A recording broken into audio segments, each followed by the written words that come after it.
됐어?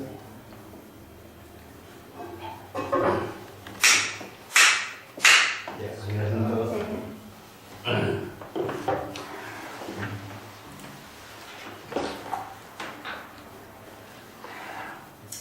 이번 시간에는 종목록 34칠인데 풍열선사의 한티끌이라고 제목이죠. 그 일지는 일심을 비유한 말입니다. 그러니까 한티끌이라고 하는 말을 쓰는데 번역을 한티끌이라고 하면 이게 번뇌망념이 돼요. 사실은. 그래서 여기 정말 일심을 일진이라고 이렇게 표현했다.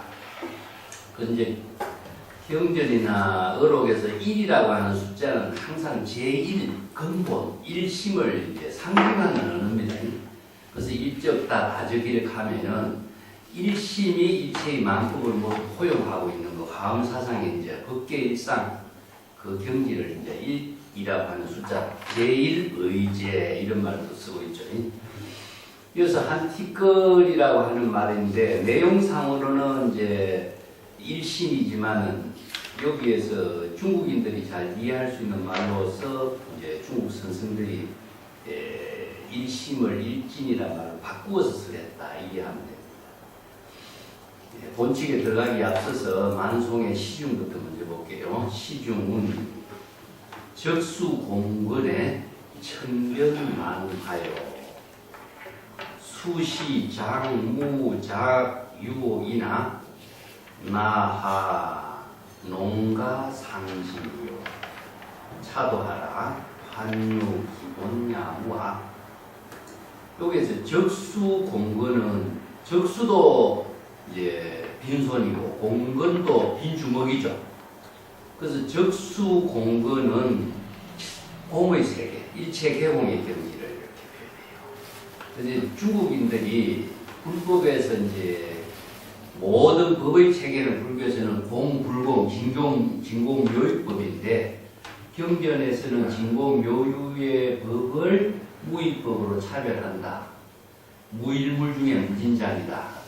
아니면 일체 현성은 무의법으로 차별한다. 무주체상의 일체법을 건립한다든가 응무소주 이생기심이라든가 이런 법문이 사실상 불교의 핵심 법문이에요. 그래서 불교의 핵심 법문이 이제 대성 반야경을 중심으로 해서 대성 불교의 새로운 사상 체계를 정리된 그 법문이 이제 중국 선생들은 중국인들의 한자 언어로서 이해할 수 있는 말로 바꾼 것이 이제 선어가 됐는데 선어라고 해서 법의 체계를 벗어난 것은 아니고 그 법의 체계를 중국인들이 잘 이해할 수 있는 언어로 만든 거죠. 그래서 적수공근은 빈손, 빈주먹 이것은 일체 공의 세계 천변만하여 이건 불공을 말해요. 빈손, 빈주먹으로서 천변만하의 다양한 방편의 지혜를 자유자재하게 펼치는 거다. 이 때문에 진공묘유의 법문을 이렇게 말을 바꾼 거죠. 천변만하라고 하면서 천백의 과신으로서 시제인연에 따른 방편의 법문을 자유자재하게 자기 본분사의 삶으로 산 경지를 말합니다. 그래서 앞에서 이제 적수공근은 여기서 이제 칠판에 내가 쓰는 글이에요. 진영문입니다. 진영. 이게 일체 개공이 그렇기 때문에 진영문의 세계는 열의 법신이에요. 열의 법신. 열의 법신은 불변이기 때문에 여기서는 여여부동의 경지 이런 표현을 하고 있고 여기서 이제 생멸문에서 내가 이거 표를 기실론 논리를 갖고 우리가 책에 이렇게 설명을 하기 위해서 내가 정리했는데 여기서 천변만화를 이루는 것은 우리가 부처가 되는 세계는 진영문에서는 근본질을 이루어요. 그래서 모든 본래니까 이거 본래는 근본이니까 근본이라고 하는 것은 방편의 지혜를 이루는 것이 아니라 이것은 모든 지혜를 이루는 근본이기 때문에 이것을 법신이라고 해요. 이거 법신이에요. 진여법신이라고 해야 돼요. 그러면 법신의 지혜를 자유자재하게 펼치는 것은 무엇이냐 하면 화신이죠. 화신. 그래서 망령 화신이 작용하려면 어떻게 되냐 하면 정법의 안목이 있어야 돼요. 그래서 정법의 안목이 일심의 지혜로 작용하는 정법의 안목을 개성경에서 불지열 정법안장 아니면은 건강중에서는 부처의 5가지 문을 제시 오한을 제시합니다. 오한 십지실견 5가지 문이 이제 정법을 바르게 볼 수 있는 안목을 이제 오한으로 표현했는데 법화기에서는 불지열 선에서는 정법안 이렇게 표현합니다. 그래서 정법안의 의미는 무엇이냐 하면은 우리가 일상생활하는 차별 세계에서 우리가 망심을 생사해탈하게 하는 안목이 있으니까 이 망심을 자각하게 하는 눈이 뭐냐? 불지경이거든. 그래서 망념을 자각하면 어떻게 되냐? 자각 발심, 자각 성지를 이룬과 동시에 초발심 정각을 이루는 법문이 나와요. 그래서 초발심 정각을 우리가 이제 선에서는 견성성이라고 해요. 자기 본성을 깨달아서 부처의 지혜를 이루게 됩니다. 근데 부처의 지혜를 이룬 이 힘으로서는 생사윤회는 해탈하지만은 본분사의 지혜를 이루는 힘이 부족해. 그래서 이제 뭐가 필요하냐? 수없이 많은 은서를 통해서 방편의 지혜를 자유자재하게 쓸 수 있는 능력이 뭐냐? 그게 이제 천변만화의 1100억 화신이에요. 84,000의 방편의 지혜. 그래서 1100억 화신. 서가모니 부처님은 뭡니까? 사바세계에 1100억 화신으로서 자기 본분사의 삶을 사는 거예요. 그래서 이 법문을 지금 하고 있는 거예요. 그런데 이제 요거는 경전이라든가 논서에서는 책에 있게 설해난 중국 선생들은 중국인들의 자기들이 잘 아는 언어, 자신들이 잘 이해할 수 있는 언어로 전부 바꿔요. 그래서 이제 법의 체계는 바뀌지 않지만 언어 체계를 바꾸는 거죠. 이거 왜 그러냐? 시절 인연에 그 언어를 잘 이해할 수 있는 법문을 설하는 거예요. 요걸 이제 적수공건은 공의 세계예요. 본심이고 천변만하는 시절 인연에 따라서 망념을 자각하고 차별 세계에서 자신이 다양한 방편의 지혜를 자유자재하게 실행하는 능력을 천변만화, 1100억 화신으로 방편의 지혜를 자유자재하게 실행할 수 있는 능력을 갖추는 것. 자, 수시 장무자규라. 자, 설사 이러한 경지에서 무를 가지고 유를 마음대로 만들어낼 수 있는 능력을 갖고 있는 것. 요게 무는 뭡니까? 바로 공이고, 유는 불공이다. 자, 요게 똑같은 말을 진공묘유에서 무의 경지에서 유의 작용을 자유자재하게 할 수 있는 능력을 갖고 있는 것. 자, 이것은 어떻게 가능하느냐? 이렇게 가능할 수 있는 것은 농가상진이라. 가짜를 자유자재하게 잘 활용해서 진실을 자유자재하게 잘 드러낼 수 있는 능력이 있지 않으면 이 일이 가능하겠느냐, 이런 이야기죠. 그렇기 때문에 여기서 장무작유라고 하는 것은 노장자에서 이야기하는 것은 무용지용입니다. 무용지용. 아무것도 쓸모없는 것에서 쓸모있는 것을 만들어내는 것을, 여기서 무에서 유를 창조한다 이런 말 쓰지. 그냥 이것은 그냥 노장자에서 일체 만물이 41장이 어디 이런 말이나 만물이 어디에서 나오느냐, 일체의 모든 존재는 무에서 나왔다. 그래서 무에서 유가 나오고 유에서 일체 만물이 이루어졌다 이런 말이 노장자의 이제 억설적인 표현이에요. 이게 41장. 자, 모든 근거를 무에서 유가 나온 것으로, 그래서 일체 만물이 이루어진 것이 이제 하나의 노장사상. 그래서 무가 모든 자연의 근본이 무라. 그래서 이제 무의 이런 말씀인데, 이건 무는 무용이 아무것도 없는 상태에서 유가 나왔기 때문에 무에서 유가 나온 그 상태를 이제 만물이 생성하는 창조로적인 사고로 보는 거죠. 근데 노자에서 이 말을 한 것은요, 사실상 무라고 말했지만 이거는 우리가 논리적으로 본다면 신류를 말한다. 신류. 그래서 이 사상하고 불교의 진여법하고 생명법의 그 논리체계하고 굉장히 근사해요. 그렇기 때문에 중국인들의 논리가 없기 때문에 이런 표현을 했을 뿐이야. 이런 표현을 해. 그래서 불교는 논리가 있기 때문에 이것은 공과 불공의 논리를 정확하게 제시해요. 그러니까 이 논리가 없는 사고가 중국인들이 갖고 있는 하나의 또 불교의 근사성을 갖고 있는데, 자, 이 사상하고 불교의 법하고 굉장히 비슷한 법의 논리 체계를, 논리가 있는 법이지만 논리가 없는 사고를 갖고 있어요. 그래서 중국의 노장자의 사상을 익힌 지식인들은 불교의 선의 법문을 하면은 쉽게 소화를 시킬 수가 있어요. 그래서 이제 거사들은 노파성이 중국에 형성되는데, 노파는 할머니고, 거사성이 많이 일어나요. 거사나 노파는 사회의 최고 지식인층인데, 이 지식인층이 중국의 모든 고전을 자유자재하게 다 아는 사람들이고, 아니면 선학, 중국의 아니면 서사시, 여러 가지 이제 중국인들의 그 전설, 그 다음에 역사, 이런 것을 전부 다 꿰뚫은 사람들이죠. 선생도 마찬가지예요. 그렇기 때문에 오늘 법문도 마찬가지인데, 이런 법문을 자유자재하게 법의 체계로 갖고 설법을 하니까 거사나 노파들이 선의 법문을 수용을 쉽게 할 수 있는 겁니다. 근데 쉽게 하는데 하나의 왜 이 사람들이 매력을 느끼느냐 하면, 세간에서는 고전의 역사라든가 설화라든가 비유라든가 하는 그 지식과 상식으로만 알고 있는 것을 선에서는 출세간의 지혜로 제시해 주니까 이런 법문은 어디에서 배울 수가 없고 들을 수가 없거든. 그렇게 최고의 지식인들이라도 선생들의 이 출세간적인 법문으로서 선의 법문을 응용해서 설해주니까 확 매력이 확 빠져버려요. 그래서 최고의 지식인들도 선생들의 법문을 듣기 위해서 이렇게 자주 교류를 하게 되는 이유가 여기 있어요.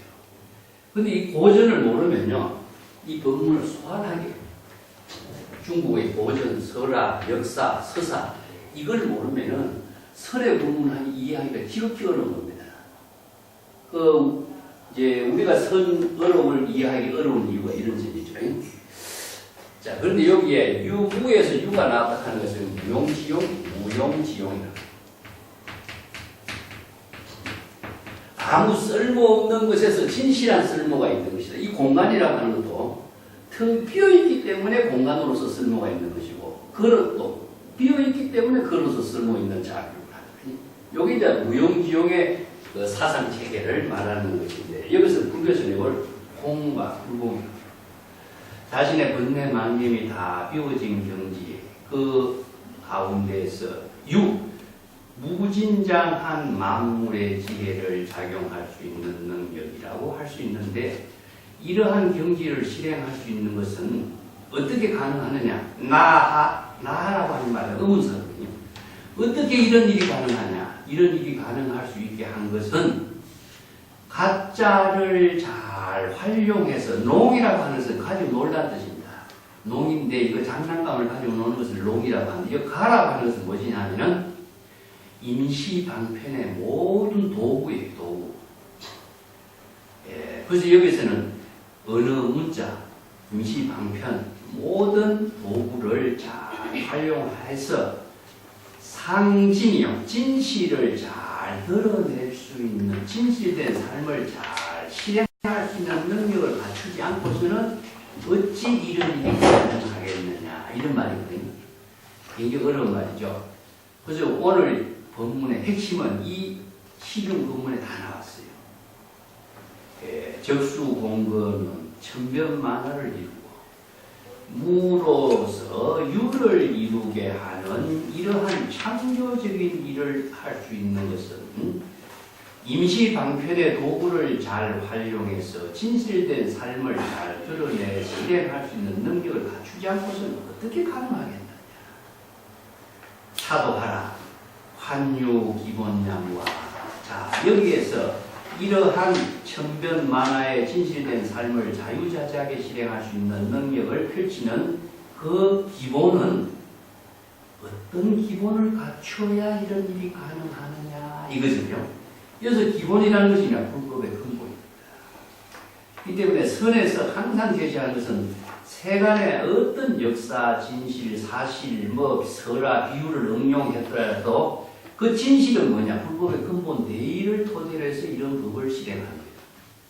근데 중국인들의 고전이라든가 세계의 어떤 고전 종교 문화에서도 이 법을 실행할 수 있는 힘이 없어요.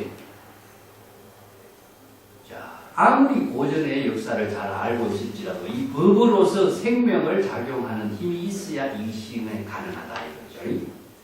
자, 여기에서 원칙에서 풍월선사의 법문도 이 법을 설하고 있습니다. 자, 이걸 이해하기 전에 먼저 내가 시중에 밑에 좀 주석을 해놓고 볼게요. 여기서 맨 총과 맨 주목은 바로 이제 중국인들이 갖고 있는 서시필정이라든가 이런 책에서 가끔 쓰고 있는 중국인들이 잘 아는 고사예요, 고사. 예, 이런 고사 한마디 한마디를 전부 다 활용해서 설의 본문으로 써야하기 때문에 이걸 다른 말을 한다면 신중무일물의 경지다. 그래서 이 불교에서는 공의, 이체 개공의 경지다. 아공, 법공의 경지다. 그 다음에 천변만화로 많은 변화를 일으키는 것은 바로 본래 무일물의 경지에서 무진량한 지혜를 자유자재하게 실행하는 능력이다. 이걸 작가 선지식이라고 그러거든요. 자, 그 부분에 이런 법문을 설하게 하는 중국의 불법의 핵심적인 언어가요. 금강경에서 설하는 이체 근성은 무익법으로 방편의 지혜를 자유자재하게 실행한다 하는 것. 유마경에서 무주의 근본에서 무주의 근본이 무엇이냐? 진여본심이 무주의 근본이거든요. 이체의 대상 경계에 집착하지 않는 그 근본은 진여본심밖에 없어요. 그래서 무주의 근본이에요. 그래서 진여본심은 공이고 이체법을 건립하는 것은 방편의 지혜를 자유자재하게 건립한다 하는 것은 창조한다. 자기의 본분사의 지혜로운 삶을 실행한다. 보살도로 실천한다. 공덕행을 해양한다. 이체법을 건립한다라고 하는 것은 바로 정토를 건립하는 것이 되고 불국 정토를 건립하는 것도 바로 공덕행을 통해서 이루어지는 것이다. 그래서 이 법문이 바로 이제 중국 선성들이 가장 많이 사용하고 있는 불법의 근본 핵심이에요. 그래서 금강경이 우리가 선에서 소위경전이라고 하는 이유가 불법의 핵심을 제시해주고 있는 부분이 있어요. 물론 다른 경전에도 다 있어요. 있지만 다른 경전은 너무 그래서 법화경 같은데 이런 법문이 한마디가 딱 제시되어 있는 부분이 없어요. 사실. 그 유마경에 있어요. 그래서 중국 선생들이 가장 많이 활용하는 것이 뭐예요? 유마경하고 금강경이에요. 이 반야경에서 설하는 법문이 이 핵심이 불법의 근본 대의라는 거죠. 그래서 이것을 이제 기실론에서 이런 칠판에서 적은 것처럼 논리적으로 설했는데 내가 맨 뒷장에 이 자료를 정리를 했어요. 20페이지하고 21페이지는 사실상 원칙 공안 불법과 선국어를 공부하는데 필요한 이제 그 기본 구조를 이야기하는 것이죠. 내가 이제 그 도피표로는 처리를 못했지만 1심에다 동그라미를 치고서요. 내 방법으로 1심에다가 동그라미를 치고 진영문하고 뒷장의 생멸문하고 연결시켜요. 그 다음에 칠판에 그린 것처럼 1심에 지혜가 작용하는 것이 불지견이에요. 이것도 밑에 불지견, 불오한, 정법안이라고 해놨는데 밑에 또 연결시켜요. 이렇게 칠판에 내가 그림 표대로. 그러면은 1심의 지혜로 작용하는 불지견과 정법안으로 중생의 망념만을 진단할 수 있어요. 열의 실지실견이라. 중생은 중생심을 볼 수가 없어요. 그렇기 때문에 정법의 안목으로서만 중생의 망념을 보고 발심을 할 수 있는 거죠. 그래서 우리가 발심, 수행, 초발심, 정각하는 이유가 이 법의 체계를 설명하고 있죠. 경전에서. 그래서 이걸 이제 내가 정리를 해놨으니까 나중에 참고하시고 또 요거를 넣어봅시다. 그러니까 이 페이지 맨 밑에 이제 유물을 가지고 유를 만드는 것, 이것은 진여 본심의 홍의 경지에서 방편의 지혜를 자유자재하게 실행하는 것, 이렇게. 그런데 이러한 지혜를 실행할 수 있는 능력은 가짜가 무엇이냐 하면 임시로 사용하는 모든 언어 도구를 가라버립니다. 요게 이제 방편을 가라고 하고 진은 진실이라고 해요. 그래서 방편과 진실을 가와 진실로 이렇게 표현해요. 그래서 방편 도구를 사용하지 않고서는 진실된 삶을 이룰 수가 없기 때문에 우리가 중생의 세계에 살고 있는 모든 것은 전부 다 방편 도구로 의해서 이루어지는 거예요. 자, 생사윤회, 방편 도구 이런 말을 전부 다 가라고 하는데 이것을 언어 문자의 모든 것을 바로 이언진열, 어언진열.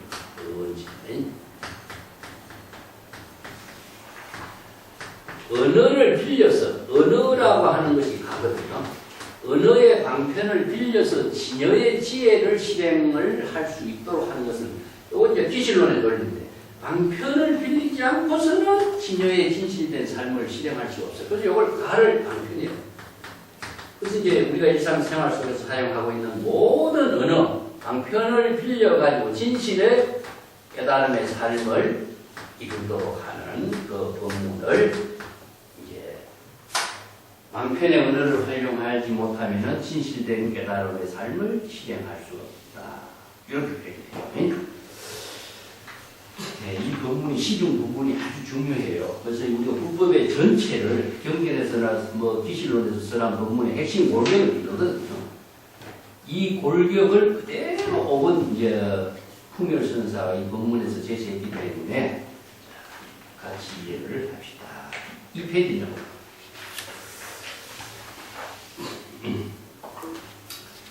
이제 벼감록에도 비슷한 말이 나와요. 67쪽에 무를 가지고 유를 쓰라고, 유를 가지고 무라고도 쓰라고. 이것을 자유자재하게 방편의 도구를 활용하는 능력을 이렇게 표현하고 있는데, 이런 것은 이제 유무라고 하는 방편의 언어를 사용하지만, 방편의 언어를 의식의 대상에 두면은 중생이 돼. 걸림없이 사용할 수 있으면은 방편의 도구를 자유자재로 잘 갖고 활용할 수 있다. 그 마술사들이 마술의 도구를 잘 활용해야 마술을 잘 표현할 수 있는 것 같은 이런 구조를 말하고 있어요. 그 밑에 이제 내가 좀 요 자세하게 조금 설명을 했는데 조금 생략하고 이 페이지 맨 밑에 다 볼게요.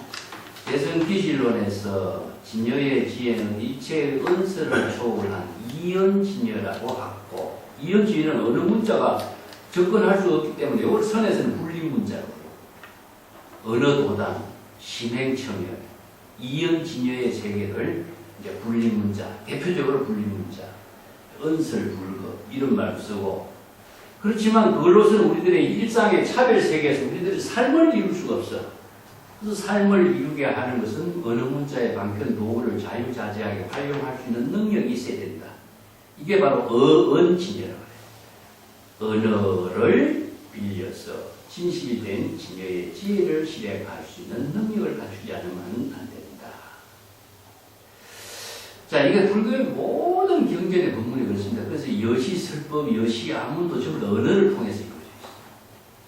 근데 이제 성과 교의 차이점을 무엇이라고 한다면은, 안한이 부처님의 설법을 많이 들어서 다문이라고 해요. 다문이고, 가섭은 설법을 많이 들었지만은 그 언어를 의식의 대상에 두지 않고 본분의 지혜로운 삶으로 실행했어요. 자, 언어 문자를 의식에 두면은 언어 문자의 방편의 속박에서 벗어나지 못하고, 어느 문자의 도구를 자신의 지혜로 활용하면은 어느 문자의 속박에 벗어나서 진실된 삶을 이루어. 이걸 선이라고. 그래서 아무리 많은 언어를 사용하더라도 어느 문자를 의식에 두면은 교에 머물러 버려요. 그걸 선에서는 이걸 열애선이라고. 또 어느 문자를 초월해서 본분사의 삶을 사는 것을 조사선이라. 그래서 성과 교를 그렇게 나눕니다. 어느 문자를 활용하는 것은 다 똑같아요. 그렇지만은 본분사의 지혜로 어느 문자의 자취나 흔적이 남기지 않는 것은 선이고, 어느 문자의 자취나 흔적이 남아있는 것은 교라. 그래서 성과 교를 그렇게 나누는 거예요. 요것을 조금 더 이해하기 위해서 이제 조사선의 입장에서 내가 근거 자료를 제시한 것이 3페이지입니다. 관광반야경은 우리나라에서 많이 안 읽어요. 이 관광반야경에 주목한 사람이 누구냐 하면은 구마라접이 번역했고 성조가 관광반야경에 의해서 조론의 사상체계를 정립해요. 그래서 조론이라는 책이 반야의 지혜를 최초로 만든 논서란 뜻입니다. 조론. 근데 조론에서 이 법문을 설한 내용이 중국 선불교나 화엄사상, 중국의 모든 종파불교에 시대한 영향을 미칩니다. 그래서 우리가 그 마조 도일의 법문이나 인제의현이 수처작주, 이처개진 이 말을 했거든요. 인제의 법문이 이 마조나 인제의 법문이 방광반야경에서 설한 이 법문을 수용한 조론의 사상에 의하고 있습니다. 그래서 조론이라는 책은 중국의 화엄철학, 삼론철학, 청태철학, 선철학 모든 사상의 핵심이 되고 있어요. 그래서 내가 이 구절을 내가 이제 내 학위 논문에서 이걸 썼는데 여기서 조금 우리가 건강경, 유마경과 같이 이 법문이 유명하기 때문에 내가 이 소개를 해놨습니다. 반광반야경의 등각의 지혜를 움직이지 않고 제법을 건립하는 곳으로 삼는다. 이 한마디 법문입니다. 이것이 이제 성교의 조론, 불진공론. 여기에서는 이 말을 조금 바꾸어 진제를 움직이지 않고 제법을 건립하는 것으로 삼는다. 뭐 건립하는 근본으로 삼는다 이렇게 보면 돼요. 근본 아니면 도리로 삼는다 이런 표현인데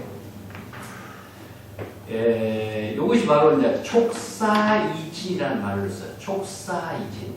시절인연에 따라서 일어나는 모든 매사를 방편의 지혜로 작용하는 모든 매사를 진실된 삶으로 이룬다 이런 뜻이에요. 그래서 이게 이제 진실된 삶을 이루는 이 한마디 법문이 건강경에서는 일체현성이 무의법으로 차별한다. 이 말과 똑같은 법문인데 진공묘유의 법이죠. 이건 이제 마조가 이 법문을 이처적진이라고 표현했고 인제의현은 수처작주 이처개진 이렇게 표현해요. 이 법문이 바로 이런 반야의 지혜를 통해서 중국인들이 선의 법문으로 이룬 하나의 독자성을 갖고 있는 법문입니다. 자, 이 법문을 중심으로 해서 이제 중국의 조사선이 중국 땅에 새롭게 뿌리를 내리는데 선의 언어만 가지고 보면은 조사선의 근본을 우리가 잘 모르게 돼 있어요. 그래서 이 만송의 법문에서는 이러한 조사선의 법문의 핵심을 무엇인가를 알도록 수시에서 이제 제시해 줬다. 이렇게 보면 됩니다. 자, 본칙 공안의 핵심은 본칙에서는요, 이 내용을 확 줄입니다. 왜 줄이냐면 벼감록에 이 본칙을 그대로 수용하고 있어요. 그래서 벼감록의 자료를 근거로 해서 이 법문을 문제 제기를 높이기 위해서 법문을 줄여가지고 설해놨어요. 공안의 의미는 문제를 선의 화두로서의 참고하게 하는 문제를 제시해 주는 데 의미를 두고 있어요. 그래서 전체 설법 내용은 풍월선사의 법문, 어록에서 이런 법문이 나와요. 3페이지 밑에 달립니다. 요거부터 먼저 읽어볼게요. 풍월선사가 상간설법이었어요. 풍월선사는 인제의 법을 이은 제자죠. 인제종계통의 인물입니다. 해연선사 제자이기 때문에 한 티끌을 일으키면 한 티끌을 세우면 막 이렇게 표현하는데 세우다 하는 것은 입이라는 글자를 써요. 입. 그래서 여기서는 이제 한 티끌을 세우면은 이런 말인데 한 티끌을 건립하면 다른 말로 한다면 일심의 지혜를 방편의 지혜를 건립하면은 이런 의미에요. 이걸 줄여가지고 중국인들의 언어 설법을 한 거예요. 국가가 흥성하지만 촌노인은 얼굴을 찡그리고. 자, 국가를 형성하는데 왜 촌노인은 얼굴을 찡그리느냐. 이게 이제 빈축이라는 말씀입니다. 국가를 형성하면 촌노인이 좋아해야 되는데 얼굴을 찡그리는 거예요. 그래서 이 법문은 선생의 독자적인 안목으로 이 법문을 제시합니다. 두 번째, 한 티끌을 세우지 않으면, 일으키지 않으면 어떠냐 하면, 이거 분립이 되는 거예요. 분립이. 입과 분립을 입각이에요. 분립은 국가가 세만하여 촌노인은 평안하다. 이게 핵심 본문이 되는 거예요. 근데 뒤에 가면 이걸 줄여요. 또 더 줄이면, 자, 이 본문을 지금 여기 분명하게 깨달아 체득하면은 그대들의 몫은 없고 온전히 노성의 몫이 되고, 여기서 분명하게 깨달아 체득하지 못하면은 노성이 곧 바로 그대들이 되고, 그대와 노성은 능히 스스로 천하 사람들을 깨닫게도 하고 능히 스스로 미혹하게도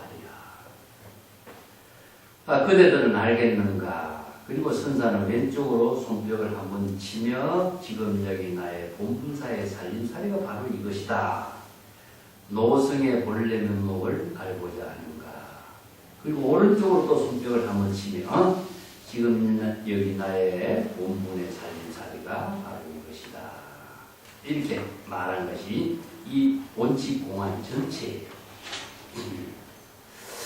자, 요 본문이 상당히 어렵죠, 그죠? 자, 근데 여기서는 핵심을 갖고 이야기하고 있어요.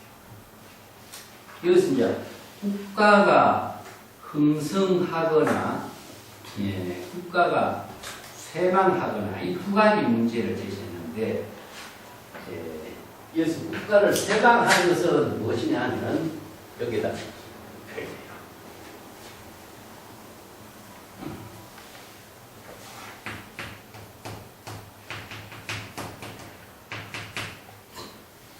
국가 상망이라는 표현이에요. 상망하고. 여기에 촌노인이 야노가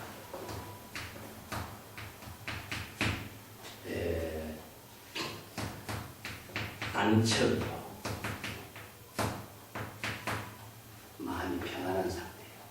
그렇기 때문에 평등, 국가 상망, 야노 안척, 이거 뭡니까? 바로 공의식입니다. 요 경기를 이렇게 비유해서 본문했고, 생별문에서는 요 반대로 써요. 요걸 이제 분립이야, 분립. 일진이 번뇌망념이라든가 일진이 여여 평등을 이제 분립이라고 해요. 여기서는 불지견으로서 번뇌망념을 자각 발심한 입장을 여기서는 한 티끌을 세우다 건립이라고 합니다. 건립을 하니까 초발심 정각으로 방편의 지혜로서 자기 본분사의 지혜로운 삶을 건립하니까 뭐가 생기죠? 국가가 흥성하게 됩니다. 흥성하게. 야노가 어디 있죠? 빈추가 됩니다. 얼굴을 찡그린다. 빈추.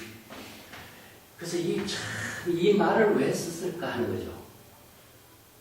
빈축이라고 하는 말은요, 이제 마음에 들지 않는 상태를 말하거든요. 한자로 쓰면 굉장히 어려워요.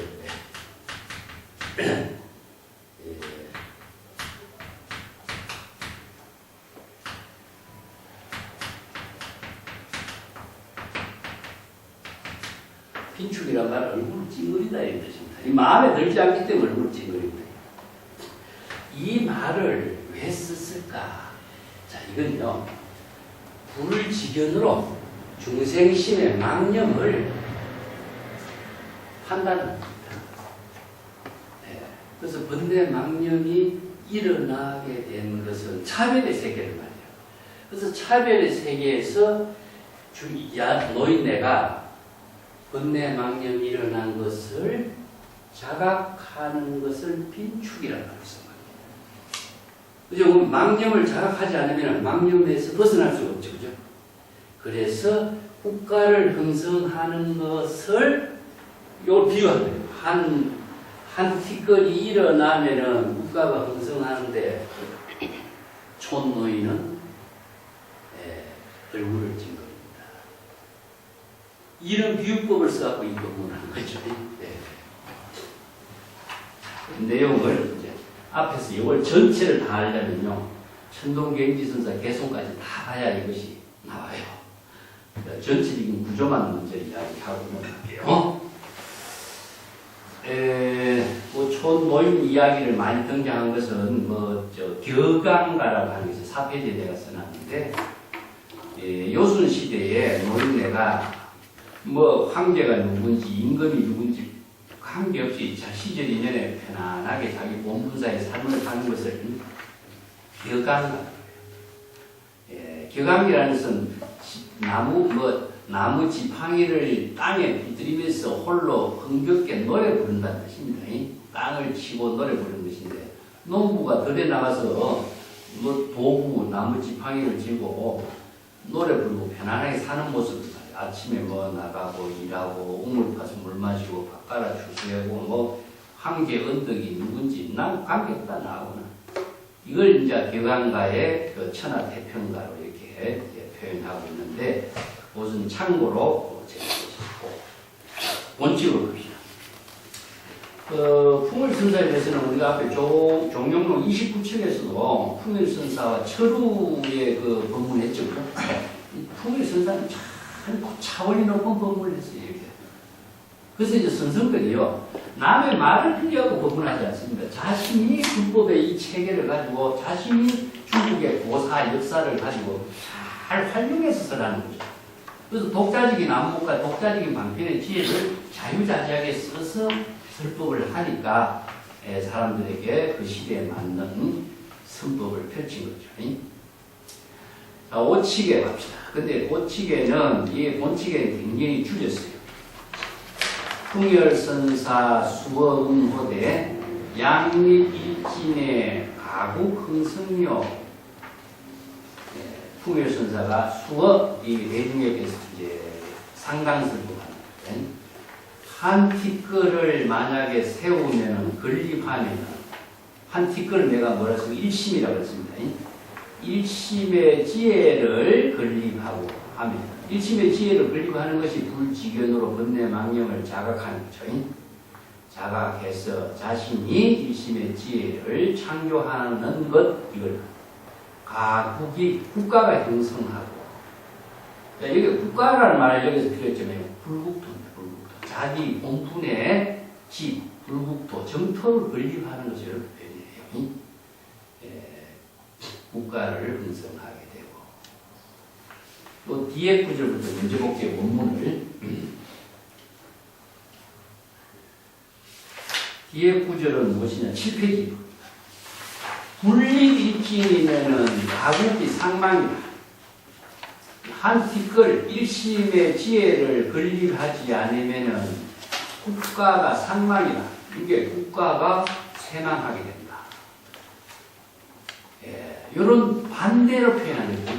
이것은 이제 국가가 일심의 지혜를 건립하는 쪽에다가 초점을 두기 때문에 분립은, 기념문은 뒤에다 쓰라는 거예요. 생멸문에서 방편의 지혜로 본분사의 삶을 실행한 것을 중심으로 해서 써내놨고, 그걸 반대로 이제 써내놓은 거예요. 그래서 앞으로 다시 넘어가서 차근차근 그쪽에 한 티끌을 세우지 않으면은 일으키기보다도 세우다 이렇게 표현하는 거예요. 세우지 않으면 이렇게 보는데, 국가가 형성하고 덕지 본유로다. 깨달아 체득해봐도 그 일심은 본래 부족하고 있는 것이지, 일심은 얻은 것이 아니다. 본래 부족하고 있다. 이걸 이제 진여 일심은 이 일체 중생이 본래 부족하고 있다는 입장을 이런 이제 표현을 했어요. 이 말은 이제 그 종용록 수시에 일진을 겨우 들면 일진을 제시하면 이런 표현도 되는데 전 대지가 모두 수용하고 있다. 이런 말 일진의 법문이 중국 선생들은 운문, 낙포 이런 사람들이 자주 하고 있습니다. 그래서 일이라는 숫자는 항상 일심이라고 했습니다. 일심은 바로 진여일심이기 때문에 일적다 다적일 우리가 일미진중 함시방 이런 말 쓰죠. 그래서 일은 진여일심이에요. 진여일심의 지혜를 실행하면은 일체 법계의 모든 만법을 다 수용하는 거죠. 그래서 일적다는 만법 이외의 세계, 만물 일체의 세계를 이렇게 표현해요.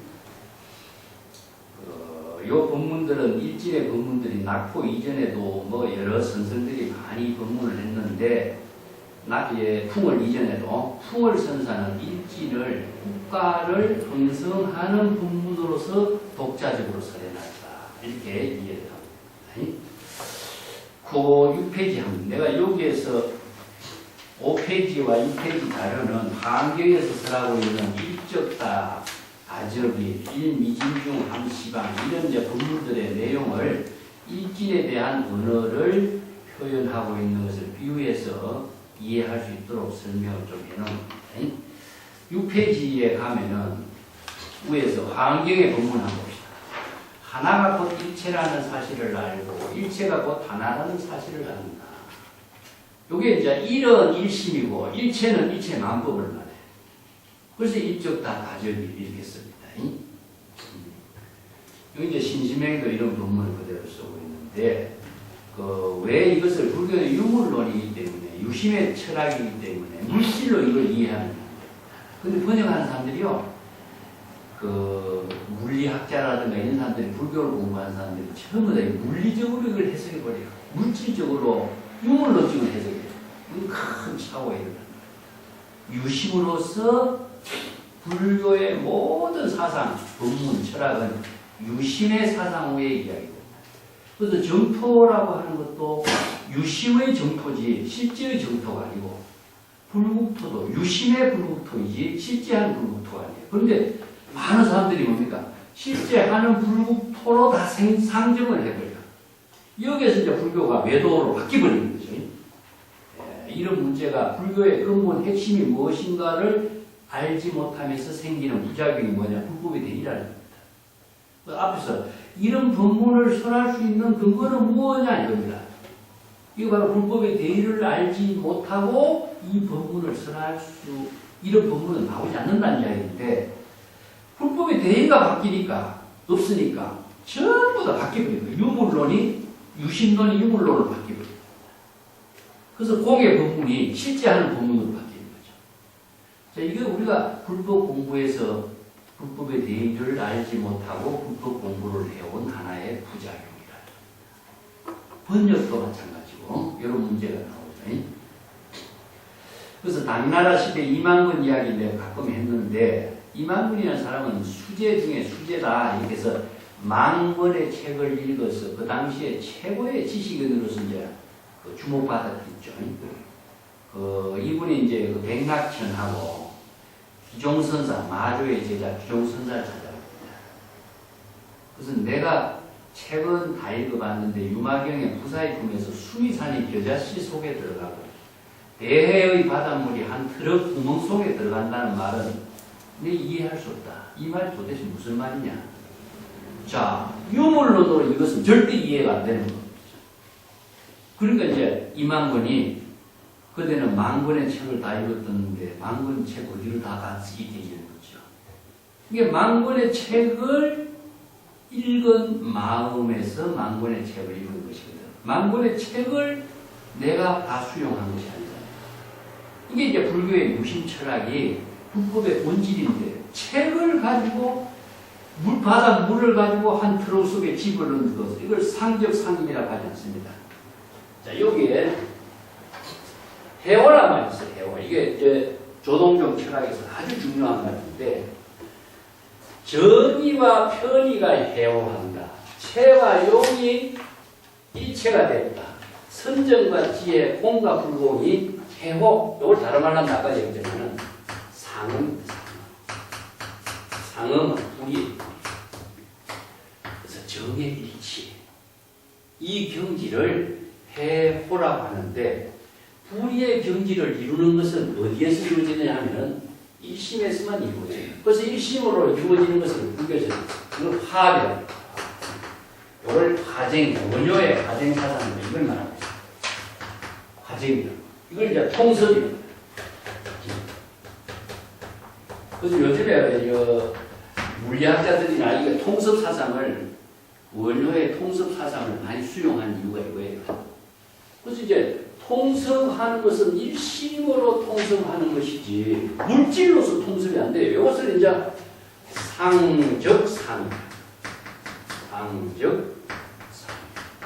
그래서 화엄철학의 중요한 의미가 입이라든가 적이라든가 하는 것은 불의를 표현합니다. 이 불의.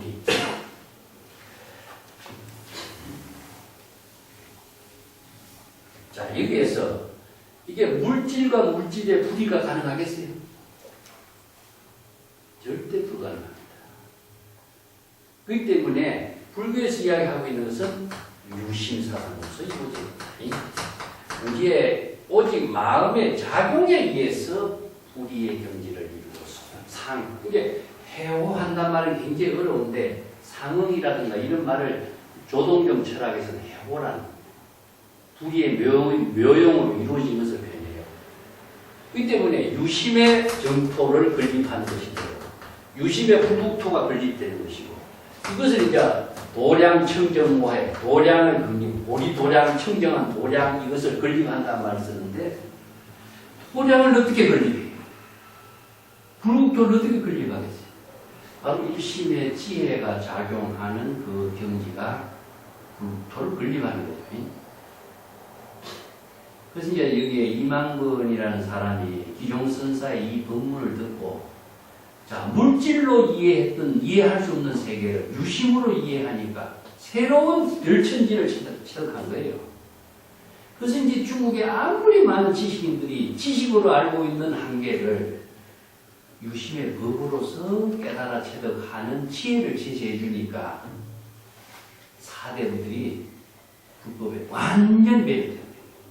세간에서 아무리 많은 지식과 상식을 많이 알고 있을지라도 그 상식과 지식이 대상으로 남아있기 때문에 자신의 지혜로서는 활용이 안 되는 거죠. 그래서 이 지혜로, 세간의 지혜로 활용하는 법을 선생들이 제시해 주니까 이것을 빨리 소화를 시켜요. 왜냐? 다 알고 있는 사실인데 이거 방향만 틀어주니까. 그래서 거사선이 형성돼요. 거사선. 중국의 거사선이라든가 목화선이 형성되는 것은요, 이런 사람들과의 인연 속에 이루어집니다. 그런데 왜 선성들이 이런 경지를 이루냐 하면, 선성들이 출가하기 전에 이 사람들과 같이 다 수재들이거든. 과거 시험을 보러 갔던 사람들이고, 다 지식인들이니까. 근데 출가한 사람 가운데서도 아주 차원이 높은 지식인들은 이런 선지식으로 역할을 많이 했고 일반 출가자들은 아류의 선성으로 다 그냥 세월 보낸 거예요.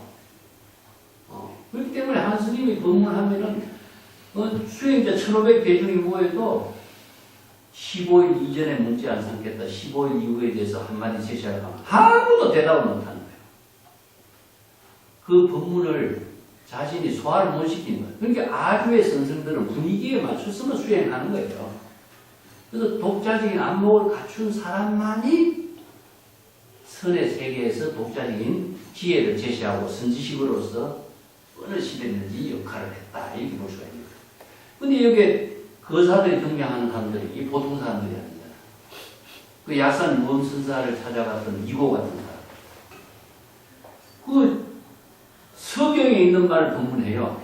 도가 무엇입니까? 운제청천수제벽이라. 이 서경에 있는 말이에요. 구름은 하늘에 있고 물은 물부정에 있다. 그 서경에 있는 말을 갖고 도를 제시해주니까 금방 깨달아요. 이게 뭐냐? 모든 존재가 존재하는 그 장소에서 생명활동하고 있는 것 자체가 도라는 사실을 바로 깨달아버린 거죠.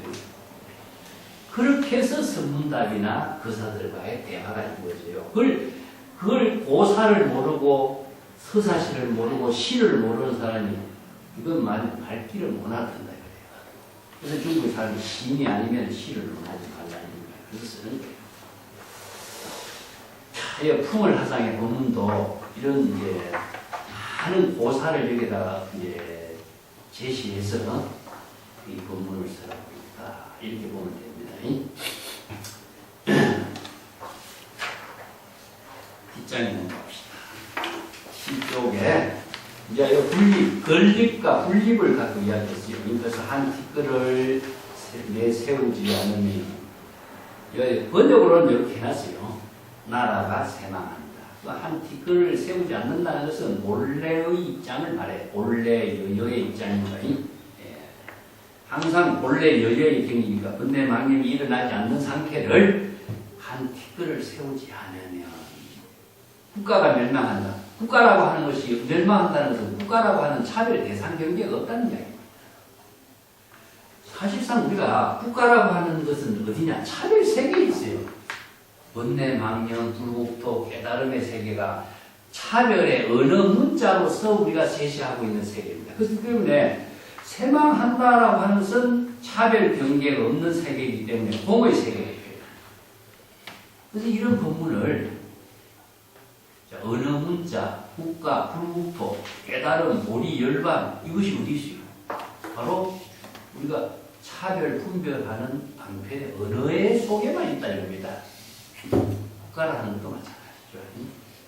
그래서 한 생각의 번뇌망념이 일어나지 않는 본래의 경지에서는 방편의 언어가 없는 분리문자의 세계예요. 이거는 한마디로 말해서 분리문자의 세계이기 때문에 국가도 없고 깨달음의 세계도 아무도 없는 거죠.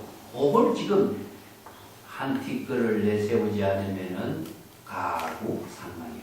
국가라고 하는 방편의 언어나 대상 경계나 모든 세계가 다 이치의 공의 세계가 되는 아닙니다. 그래서 이 독자적인 안목으로 이런 본문을 하니까 사유를 하지 않는지 잘 모르죠. 그래서 건립하는 거와 건립하지 않는 거, 공과 불공을 위해서. 그게 실지 본무요. 자, 이 모든 것을 잃어버렸다는 말은 원래 공이라고 하지만은 본래 번뇌망념이라든가 국가라든가 이런 것이 실제로 존재하는 건 아니다. 본래 무인물의 경지다 이겁니다. 본래 아무것도 없어요. 무명무상저일체잖아요. 그죠? 그렇기 때문에 무명무상저일인 것처럼 본래 뭐가 있는 것도 아니다. 이거죠. 임시방편으로 우리가 국가라든가 깨달음이라든가 정토라든가 부처라든가 이런 말을 제시했지. 차별 경계의 모든 존재는 임시방편의 언어로 제시했을 언어의 방편에 있을 뿐이지 실제로 존재하는 거 아닌 거 알지 않느냐. 그래서 무명무상 저일체의 세계다. 이런 표현이죠. 예. 그래서 방편의 모든 것 자체는 다 임시로 우리가 제시했을 흥강경에도 나오잖아요. 반야바라밀, 적비 반야바라밀, 심형 반야바라밀. 반야바라밀이라는 건 어디 있어요? 임시방편으로 반야바라밀이라고 했다. 그렇기 때문에 반야바라밀이라는 말도 실체로 존재하는 것도 없고 국가도 실체로 존재하지 않는 것이다. 본래 무인물의 경지다. 이런 이야기죠. 그래서 이제 이걸 경전에서 뭡니까? 이체 유의법은 실체로 존재하지 않기 때문에 뭐라고 했냐? 화나와 같다. 운과 같다. 물거품과 같다. 그렇게 표현합니다. 그 방편의 언어도 마찬가지다 이거죠. 자, 요게 풍일선사 본문을 한마디로 딱 이렇게 줄여가지고 핵심만 딱 제시했어요. 요게 벽암록에서 이렇게 제시한 것을 종룡록에서 이걸 수용한 겁니다. 요 본칙의 내용은 벽암록 내용하고 똑같아요. 근데 설두선사가 이 본칙의 내용을 이렇게 압축시켰어요. 요거는 그래서 이제 천동계기선사는 설두선사의 본문이 이 본문이 너무나 핵심적인 본문을 제시했기 때문에 그걸 그대로 종용록으로 여기서 제시한 겁니다. 자, 요 핵심이 요거예요. 기념문과 생멸문을 언어만 바꿔서 설했습니다. 언어만. 그걸 설해놨는데 설투선사가는 이 풍월선사의 법문에 대해서 자기가 하나 더 첨가해요. 이 풍월선사의 법문은 선의 법문으로서 문제점이다. 이 문제점을 자기가 보완해야 되겠다 해서 자기가 자신이 주장자를 들고 법문을 합니다. 그래서 설두가 주장자를 들고 말입니다. 시리 불이냐. 이것은 한 티끌을 세운 것인가 세우지 않는 것인가 이런 의미예요. 풍월선사의 법문에서 설두가 주장자를 든 것은 한 티끌을 세운 것인가 세우지 않는 것인가. 세운 것은 방편의 지혜고 세우지 않는 것은 본문에 있는 것입니다. 그것은 이제 수행자들에게 문제를 지죠. 설두가 주장자를 든 이유는 뭐냐? 풍월선사 법문에 설두가 주장자를 든 이유는 뭐냐 이겁니다. 이것을 이제 참고해보라고 했는데 설두선사가 주장자를 든 의미가 무엇이냐 하면 주장자는 본래 면목을 상징하는 겁니다. 자, 도구에 이것도 방편의 도구인데 불자라든가 주장자라든가 선생들이 사용하고 있는 많은 우리가 이제 선뿐만 아니라 우리가 사찰에서 사용하고 있는 모든 도구가 다 방편의 도구입니다. 진실된 삶을 이루는 방편의 도구예요. 종을 치는 것도 뭐죠? 바로 종소리를 듣고 깨달음을 이루게 하는 종입니다. 주장자도 본래 면목으로 지혜로 작용하게 하는 방편의 도구고 불자도 그렇고 모든 것이 방편의 도구죠. 그죠? 그래서 방편의 도구를 제시해서 본래 면목에 지혜가 작용하는 묘용을 펼친 겁니다. 자, 그 밑에 8페이지 넘어볼게요. 그러면서 뭐라고 법문을 했나? 환유 동사 동생저 납성마.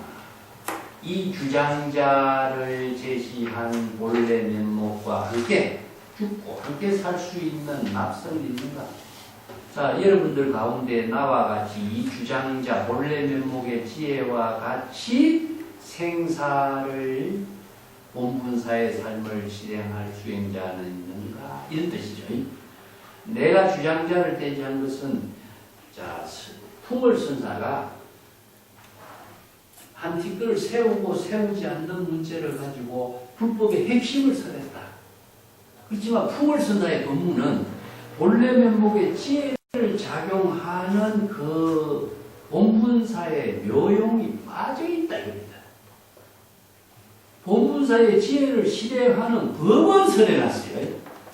그렇지만 그것은 뭡니까? 법문을 설한 그것은 바로 하나의 스탠다드, 법문의 골격만을 설한 거예요. 이것은 법의 체계만을 설한 겁니다. 법의 체계만. 근데 풍월선사가 앞에서 풍월선사가 손뼉을 쳤죠. 손뼉을 치고 이게 본래 면목이라고 해놨고 뒤에서도 손뼉을 치고 본래 면목을 해놨어요. 풍월선사가 전체 법문에서는 다 본문사의 묘용을 펼쳤어요. 그런데 벼감록이나 종용록에서는 앞부분만 제시하고 뒷부분을 뺀 겁니다. 왜 뺐겠어요? 설두의 입장에서 볼 적에는 풍월선사 법문보다도 자기가 이 법문을 다시 한번 자신의 안목으로 살리고 싶은 거예요. 그래서 자기가 자신이 주장자를 들고 풍월선사가 손뼉 치는 걸 싹 빼버리고 자신이 주장자를 들고 자신의 본래 면목의 생명의 작용을 본분사로 실행하는 법을 가지고 풍월선사 법문에다가 한 척의 공안을 완성시킨 겁니다. 그러면서 자신이 그런 묘용을 펼침과 동시에 법문을 방편의 지혜로 제시한 것이 뭐냐? 여러분들 가운데 나와 같이 이 방편의 지혜로 본래 면목의 삶을 살 수 있는 나무 같은 사람이 있느냐? 이게 바로 설두의 뛰어난 점이에요. 자, 요가 하나의 틀인데 이게 불법의 핵심이거든요. 불법의 핵심을 설한 풍월선사 법문에 이 핵심의 법문을 자기의 본래 면목의 지혜로 본분사의 삶을 실행한 법을 첨가시켜서 풍월선사 법문과 설두의 지혜가 바로 선의 핵심의 법문을 완전히 다 제시했어요. 그러면서 수행자들에게도 이런 경지의 안목을 갖추고 시절 인연과 함께 나와 같이 본분사의 삶을 살 수 있는 능력을 갖춘 사람이 있느냐. 이게 바로 이 한칙의 공안이 갖고 있는 큰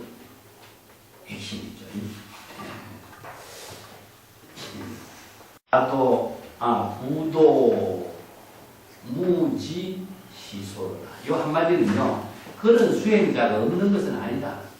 그렇지만 지극히 드물다, 적다. 수없는 많은 수행자 가운데 그러한 안목을 갖춘 특별한 수행자 선성은 지극히 드물다는 이야기입니다. 이게 고금을 통해서 이런 이야기야. 지극히 드물다. 근데 여기에서 지극히 드물다라고 착어를 한 사람이 누구냐 하면은 만송이에요. 그죠? 만송입니다. 없다, 없는 것은 아니다. 나 같은 사람도 있다 이겁니다. 자신도 나는 당신과 같은 요구하고 있는 안목을 갖춘 수행자가 있는가 묻는다면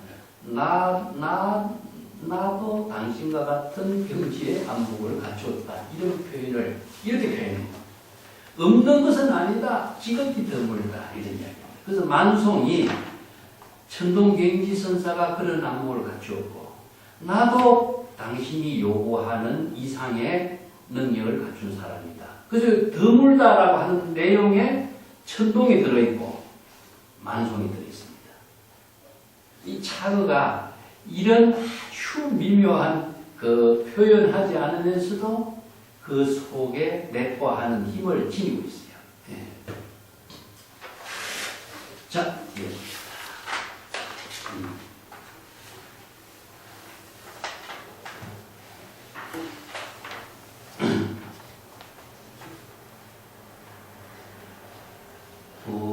뒤에 이것은 내용을 좀 설명을 좀 했지만 9페이지 중간 부분에 내가 그 표 2개 해놓은 거 있죠. 원칙공안에 서술한 풍일선사의 법문은 한 티끌 즉 진여 일신법이 공과 불공, 인공 묘유로 작용하는 불법의 대의를 설한 법입니다.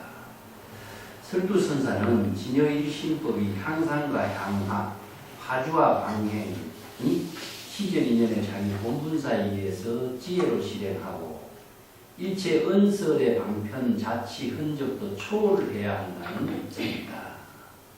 그래서 풍일선사 법문에 이 점이 좀 부족하다라고 자기가 안타깝게 느꼈다.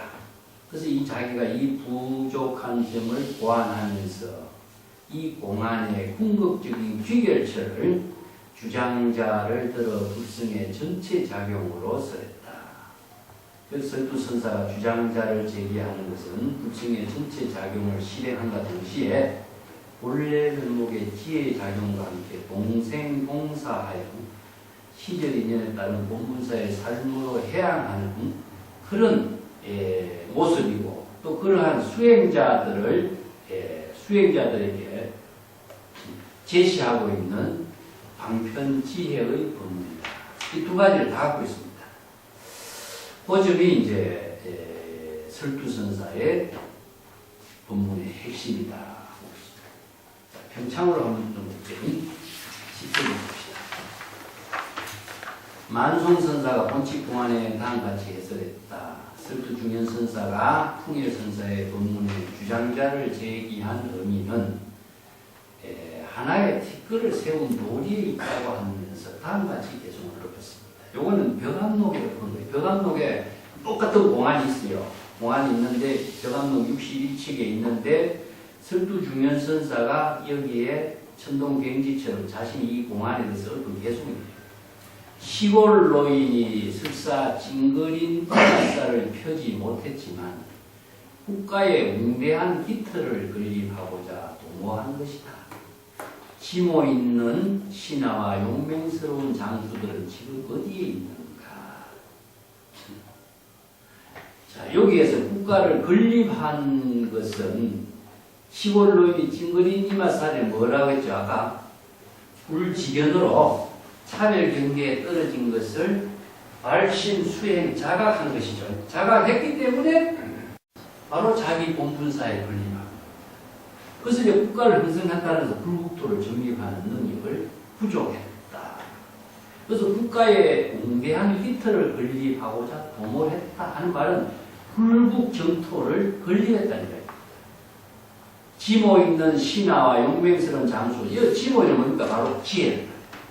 지혜와 발심 수행의 용맹을 부족한 수행자들은 어디 있는가? 자, 풍일선사의 본문에 이 경지를 깨달아 체득한 것을 이렇게 개송으로 읊은 거예요. 근데 천동갱지선사가 이걸 뒤에 또 개송으로 활용해요. 이 개송에서 설두선사가 주장자와 함께 죽고 함께 살 수 있는 납성은 있는가? 이 법문을 읊은 것이며 말리밖에 시원한 가을 바람이 스스로 할 뿐이다. 이 청풍, 이것도 개송으로 읊은 말인데 이것은 무엇이냐면은 본분사의 지혜로운 삶이 바로 시절인연과 함께 사는 모습을 여기 말리밖에 시원한 바람 이렇게 표현해요. 이것은 바람은 자연이잖아요. 자연과 동시에 시절인연과 함께 작용하고 있는 묘용을 본분사의 묘용으로 표현한 것이 청풍이다 이렇게 표현합니다. 근데 설두선사가 시골노인이 설사 찡그린 이맛살을 펴지 못했다라고 읊은 개송은 풍일선사가 본칙공안의 본문을 온전하게 제시하지 못했다. 자, 이 본문이요. 만송이라는 사람이 정말 대단한 사람이에요. 설두선사가 읊은 개송에 대해서 또 비판을 하는 거예요. 그래서 설두선사의 부족한 부분을 누가 완성시켜주느냐? 천동갱지선사가 완성시켜줍니다. 그래서 천동갱지선사가 왜 한책 공안을 종용록에 다시 제시했느냐? 자, 풍열의 법문, 설두의 법문을 천동의 안목에서 다시 보완합니다. 그래서 다시 이 공안을 그대로 살리면서 안목에서 천동갱지가 계속 읊어내요. 그래서 이 부분이 한 선생들의 지혜의 대결로 제시하고 있는 공안입니다. 그 부분은 이제 10페이지 밑에 딱 볼게요.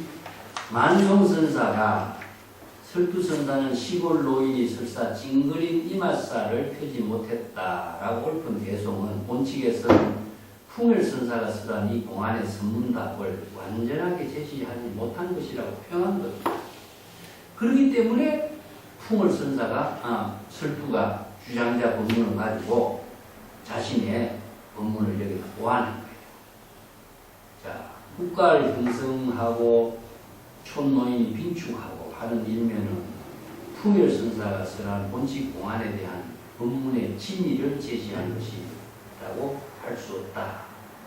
촌노인이 평안한 본래의 경지를 체득한 가국 세망에 대한 일면만 제시했다. 이겁니다. 이건 뭐냐면은 본분사의 지혜로운 삶을 실행하는 힘이 부족하다는 얘기입니다. 사실 선이라고 하는 것은 본문을 제시하고 본래 면목을 제시하는 것만이 의미가 아니라 본래 면목의 지혜로 작용하는 그 힘에서 이체 자치나 흔적을 다 날려야 돼요. 이게 이제 해양이란 말을 쓰는데 해양이라고 하는 것은 은설산, 웅자산까지 다 날려버려야 돼요. 그것이 남아있으면 해양이 안 되는 거죠. 그래서 지혜를 완전하게 공덕으로 해양하는 힘은 본분사의 묘용에서만 이루어지는데 그 점이 부족하다는 거죠. 그래서 설두가 이 공안을 완성시키고자 했다. 이런 의미죠. 10쪽의 밑에 딱 볼게요. 이거는 앞에서 언급해서 제시했던 것인데 풍일선사 어록에 풍일선사가 상당설법하기를 한 티끌을 세우면 국가가 흥성하지만 촌노인은 이마를 찌푸리고 한 티끌을 세우지 않으면 나라가 쇠망하지만 이 국가라고 하죠. 촌노인은 평안하다. 지금 여기 이 법문을 분명하게 깨달아 체득하면 그대의 본문은 없고 온전히 노성의 본문이고 지금 여기서 분명하게 깨달아 체득하면 노성이 꼭 바로 그대가 됩니다. 여기서 깨달아 체득하면 노성이 된다는 것은 여기서 자타가 없는 경지예요. 자타 불의의 경지가 됩니다. 그대와 노성은 능히 스스로 천하 사람들을 깨닫게도 하고 스스로 능히 미혹하게도 하리라. 그대들은 알고 있는가. 선사는 왼쪽으로 손뼉치고 지금 여기 나의 본분사 살림살이가 바로 이것이다. 노성의 본래는 뭘 알고자 하는가. 오른쪽으로 손뼉을 치고 나의 본문의 살림살이가 바로 이것이다. 이렇게 이제 설법을 전체적으로 어록에는 설하고 있습니다. 오늘 이제 천성광덕록의 이 자료를 그대로 전하고 있는데 기실론의 입장에서 내가 이걸 조금 설명을 해봤어요.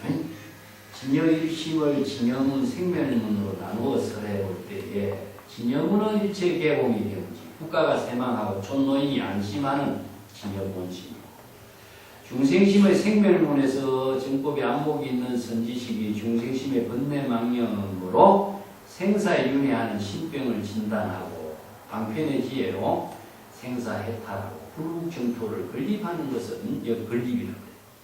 이걸 국가가 번성하는 일과 촌노인이 얼굴을 찌푸리는 일은 불지견으로 번뇌망령을 자각하는 초발심 정각을 이루는 것을 여기서 비유합니다. 이게 얼마나 이 사람들이 쉽게 이해하게 돼요.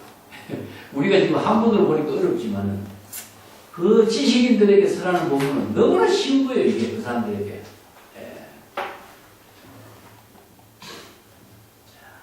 그 밑에 딴 본문을 볼게요. 문선사는 풍을선사의 본문에 대해서 이렇게 말합니다. 지금 여기 자기 본분사의 일이라면 쉽지만 저쪽의 일은 어렵다. 본분사의 일은 지금 여기 본분사로 실행하면 이거는 너무나 쉽지요. 저쪽 일은 뭐겠어요? 의식의 대상 경계입니다.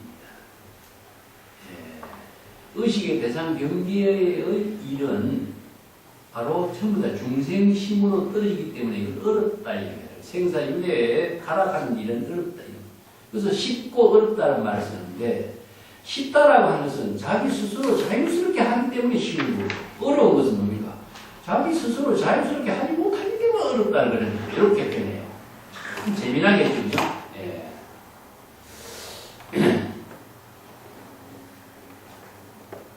요게 이제 요 본문이 방거사가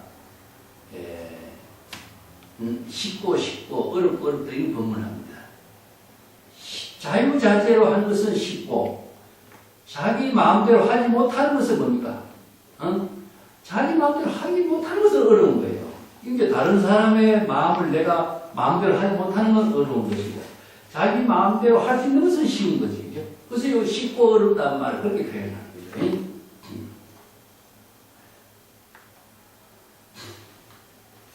네, 남녀 해각선사가 표주박 자루를 던져서 점치는 일은 험한 소리를 듣는다.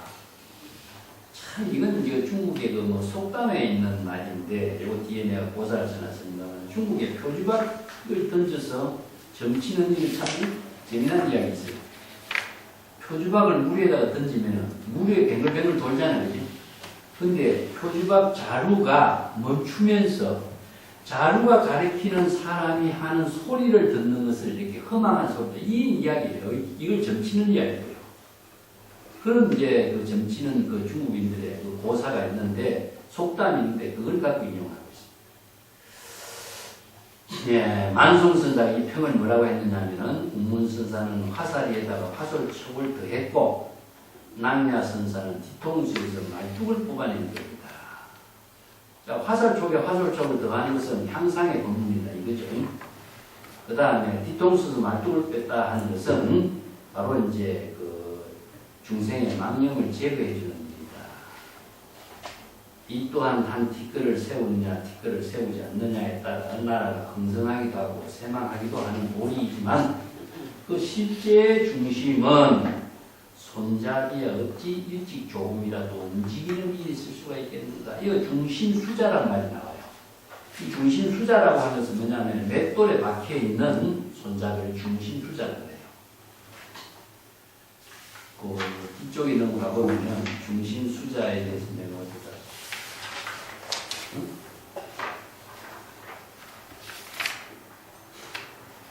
내가 12쪽에 전부 다 그 주석을 자세하게 달아놨는데 낭야 해각선사 표주박을 던지는 그런 점치는 이야기는 조정사원에도 언급하고 있어요.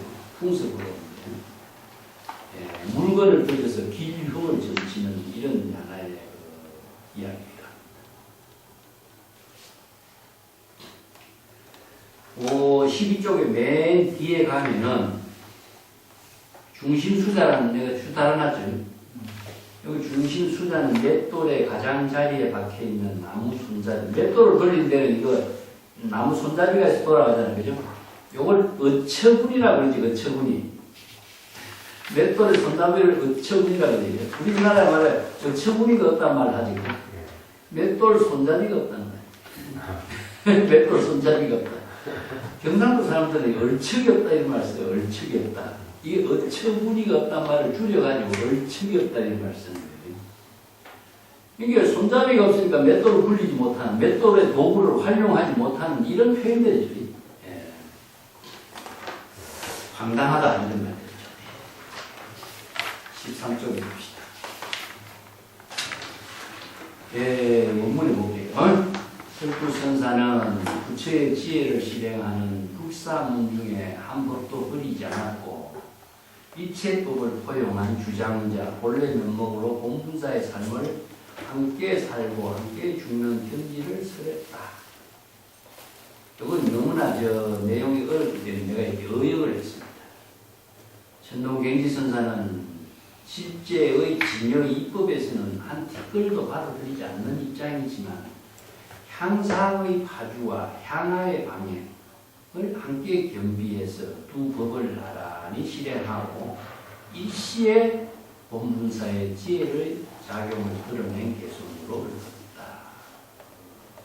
천동갱지선사의 개성이 뛰어난 점이기 때문에 개성을 중심으로 해서 이제 본칙공화를 이해할 필요가 있습니다.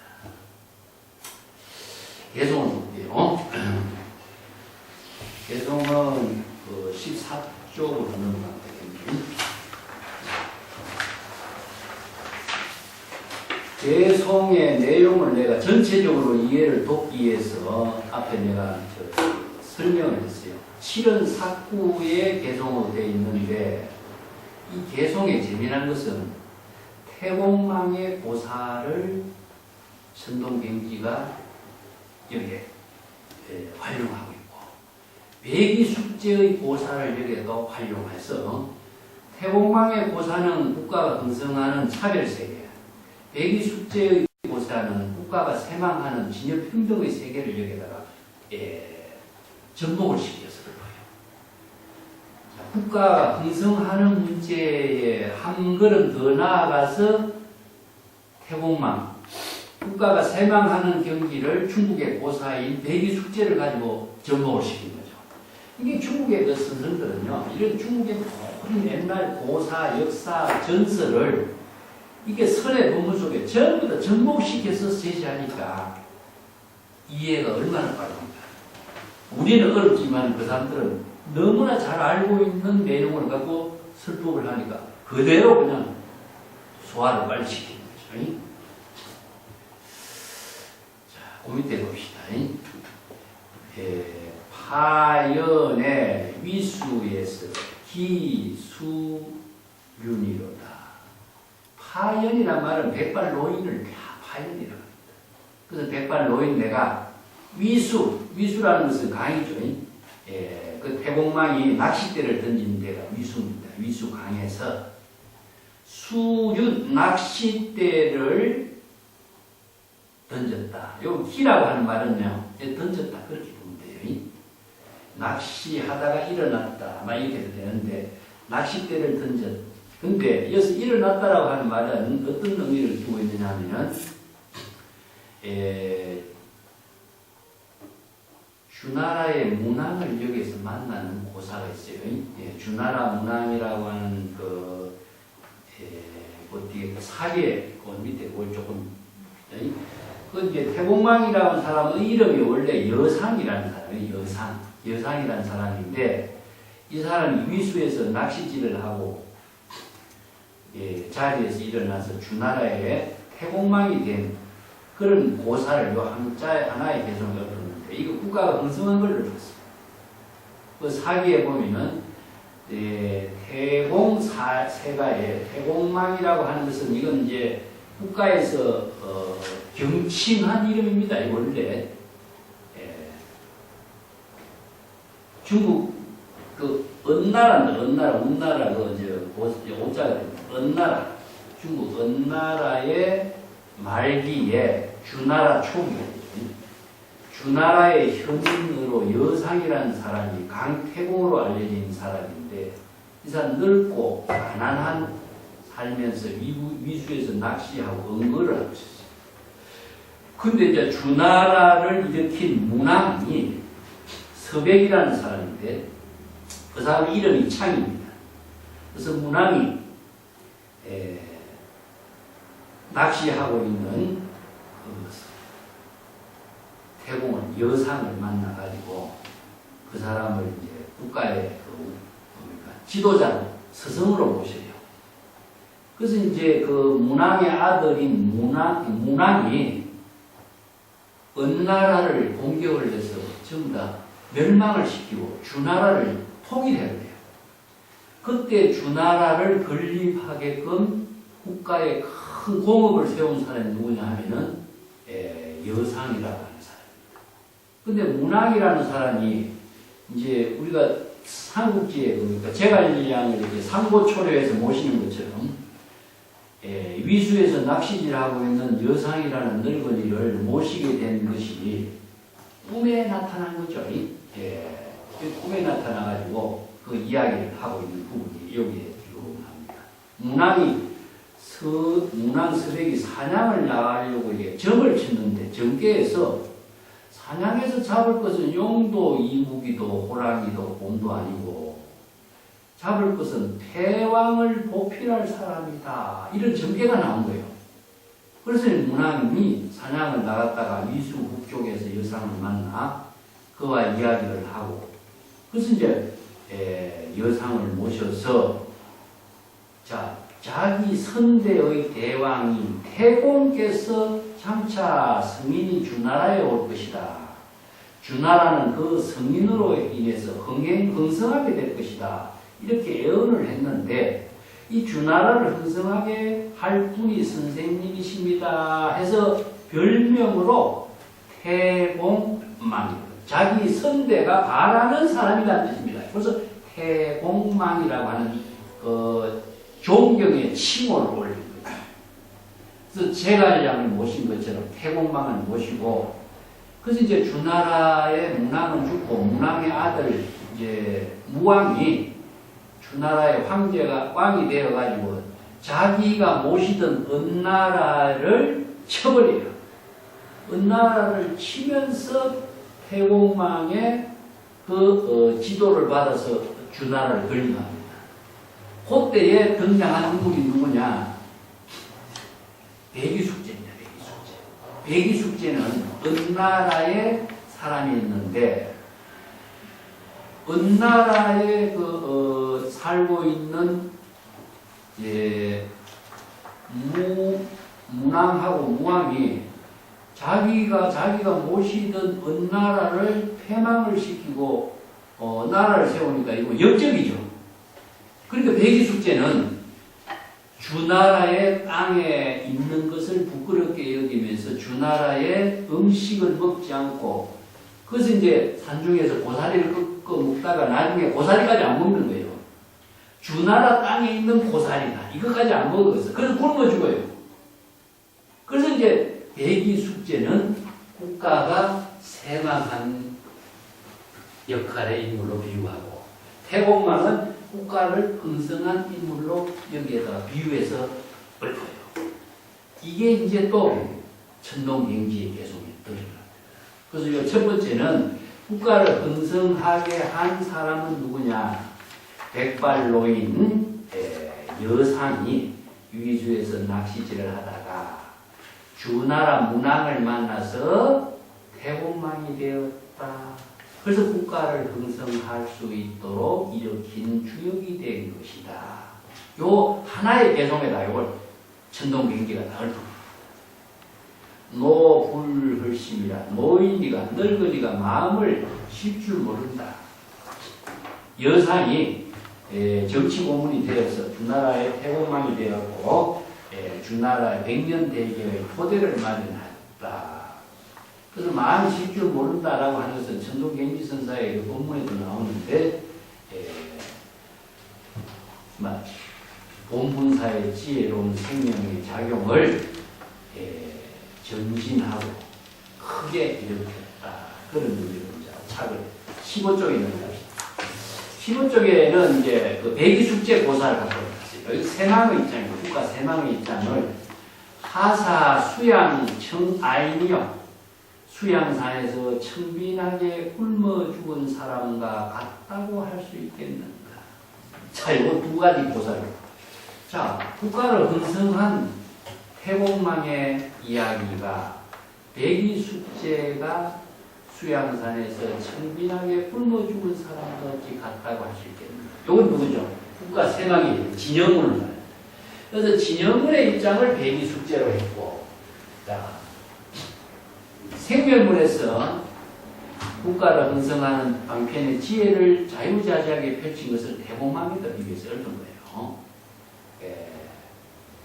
그 두 개송을 이렇게 읊었습니다. 배기숙제는 조금 전에 이야기했지만은, 태공망하고 배기숙제는 동시대 인물이에요, 사실은. 그래서 이제 그 배기숙제 이야기를 볼게요. 15쪽 맨 밑에 봅시다.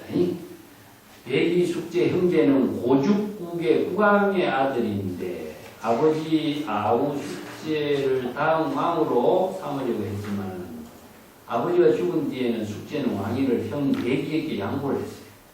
그러니까 형 배기는 아버지의 명령이라고 하면서 피해갔고 아우는 형이 오르지 않으니까 자기가 왕이 될 수 없다고 해서 피했어. 근데 이때 배기숙제는 주나라의 문왕이 늙은이를 잘 봉양한다는 소문을 듣고 그들을 찾아가 의지하려고 했는데 주나라를 찾아가서 보니까 문왕 서백은 이미 죽고 그의 아들 무왕이 문왕의 나무 잎회를 수레에 받들어 싣고 장례도 치르기 전에 이 말입니다. 자기 아버지가 죽은 장례도 안 치르고 잎회를 들고 군사를 이끌고 자기가 모시던 은나라의 왕을 정벌하려고 싸움을 나가고 있는 겁니다. 이런 모습을 본 배기숙제는 무왕의 말꼽기를 잡고 이렇게 말을 한다. 부친이 돌아가셨는데 부친의 장례를 치르지 않고 바로 전쟁을 일으키다니 이것은 효라고 할 수 있겠는가? 은나라의 신하된 자로서 군주를 시해하려고 하다니 이것은 인이라고 할 수 있느냐? 이렇게 배기숙제가 이야기하니까 주나라의 무왕이 좌우에 있는 신하들이 이제 배기숙제를 건방진 놈이다 목을 치려고 했어요. 그때 태공망이 이들은 의인이다. 그리고 그들을 보호하고 돌려보냈다. 그래서 무왕은 은나라를 정벌하고 천하를 주나라의 왕실의 주종으로 이제 만들었는데 배기숙제는 어떻습니까? 주나라 땅에 양식을 안 먹고 주나라 땅에 있는 고사리까지도 먹지 않아서 수양산에서 천빈하게 굶어 죽었다. 이런 고사예요. 요 동시대에 있었던 배기숙제와 태공망, 주나라와 은나라의 요 시대 상황을 가지고 그대로 국가 hun성하고 국가 세망 이야기를 이제 개송으로 줍니다. 만성은 여기는 뭐라고 치냐면은 소불노력이라 젊은이가 노력도 하지 않는다. 자, 태공망 늙은이는 열심히 나라를 궁궐 쇄신해서 나라를 hun성하게 했는데 배기숙제는 젊은 사람일수록 수양산에서 세망에서 굶어 죽었다. 요 비유를 아공, 법공의 경지. 태공망은 이제 바로 방편의 지혜로 나라를 건립한 이야기. 두 가지 고사를 가지고 이렇게 이제 법문을 계속 자, 16쪽에 지제 입진 분변태로다. 단지 한 티끌의 변화한 형태를 나누어서 두 가지 개송으로 읊은 것이다 이겁니다. 앞에 두 개송은 일심의 지혜로 작용하는 다양한 형태를 나누어서 읊은 것이다. 자, 요게 이제 진여일심으로서 진영과 생명, 국가 hun성과 국가 세망으로 읊은 것이다. 그래서 진여일심의 지혜 작용으로 건립과 또 불건립의 읊은 이 바로 풍월선사의 법문이다. 이렇게 있거든요. 이걸 이제 조금 내가 자세히 좀 설명했어요. 이걸 뭐 선에서는 공을 솥하는 공, 불공을 걸리는 공 이렇게 표현합니다. 그렇지만 이것은 일심의 작용이다. 왜냐? 파도와 물과 관계다. 응? 근데 물이라고 하는 자체가 고요하게 있으면요, 물은 생명을 잃어버립니다. 물은 파도에 의해서 물의 생명을 작용해요. 그러니까 물이 흘러가지 않으면 물은 생명이 죽어버립니다.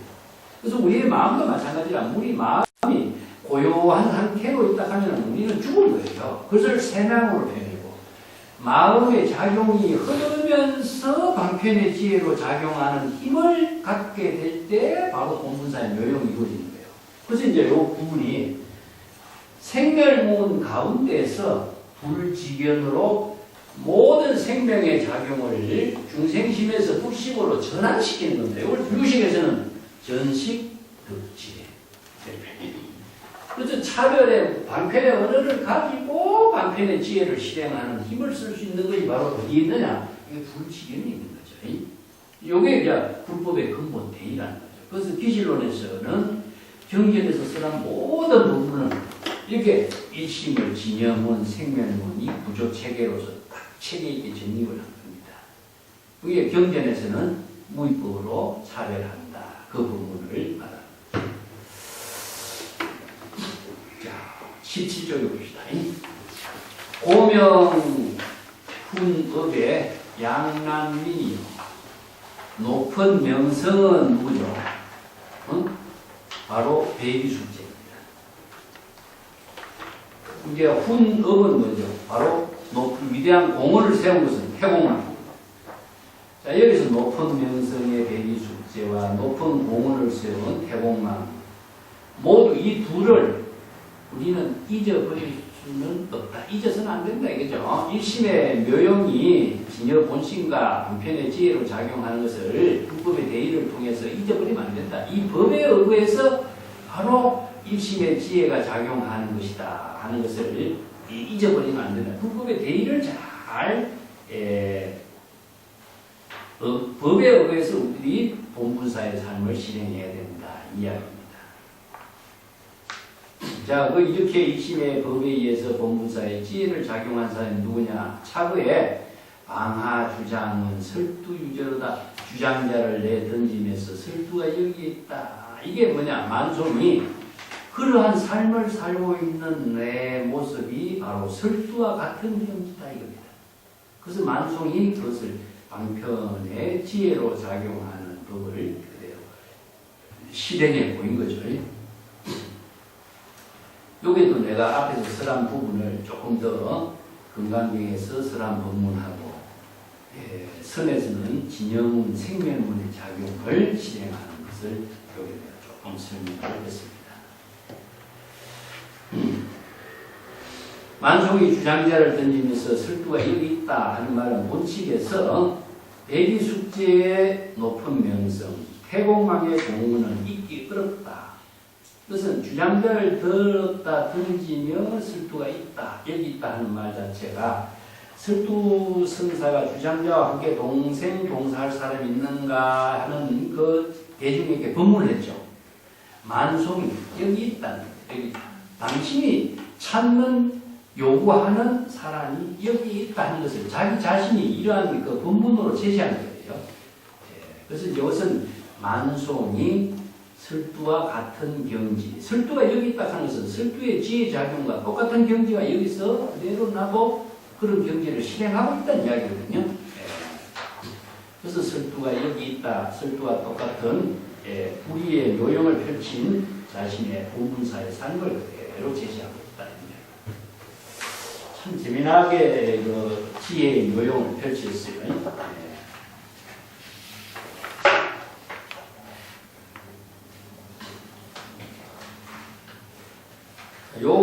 전체적인 공안은 이제 네 가지 개송으로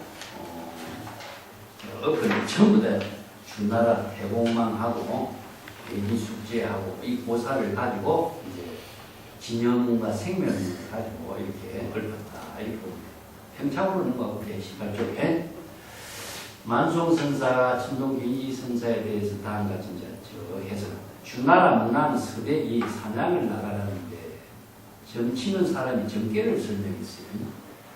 사냥을 해서 획득할 것은 곰도 아니고 큰 곰도 아니고 표범도 아니고 호랑이도 아니고 패왕의 보좌가 될 사람이다.